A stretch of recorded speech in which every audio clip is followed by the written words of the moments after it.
काळा ग्रॅनाइट किंवा कडाप्पा याचा वापर करू नये. पांढरा संगमरवर असेल तर तो नक्कीच चालतो. आता देवघरामध्ये असणाऱ्या मूर्ती या कशा असायला पाहिजेत?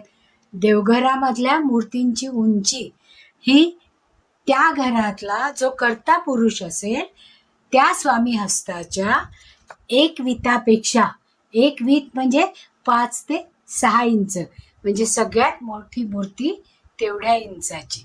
कारण आपण शक्यतो कुलदैवत आणि कुलदेवता यांच्या मूर्ती या मोठ्या करत असतो. मग ती उंची ही 5 ते 6 इंचाची असावी. आणि देवघरामध्ये पंचायतन हे असावं.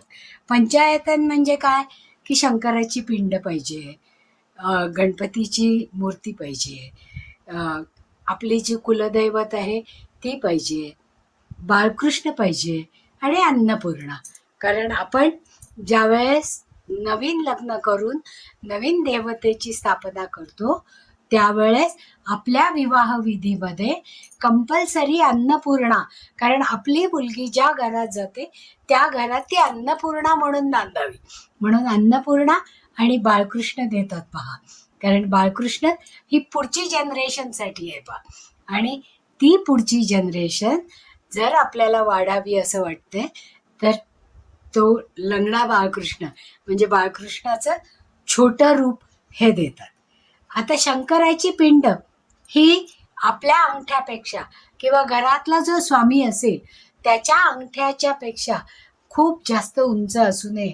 जास्तीत जास्त त्याच्या अंगठ्या एवढी शंकराच्या मूर्तीची उंची ही असायला पाहिजे. आणि बाकीच्या ज्या धातूच्या मूर्ती आहेत त्या मूर्तीसुद्धा अंगठ्यापेक्षा जास्त मोठ्या उंचीच्या असू नये.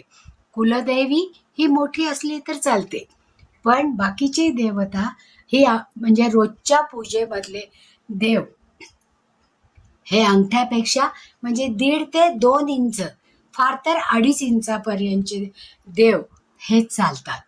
आणि देवघर जमिनीवर असल्यामुळे आपण जमिनीवर बसून, कारण देवघराची उंची 6 इंचापेक्षा जास्त उंच असली तर चालते, म्हणजे 1 फुटापर्यंत उंच, म्हणजे आपण शांतपणे खाली बसून पूजा करू शकतो.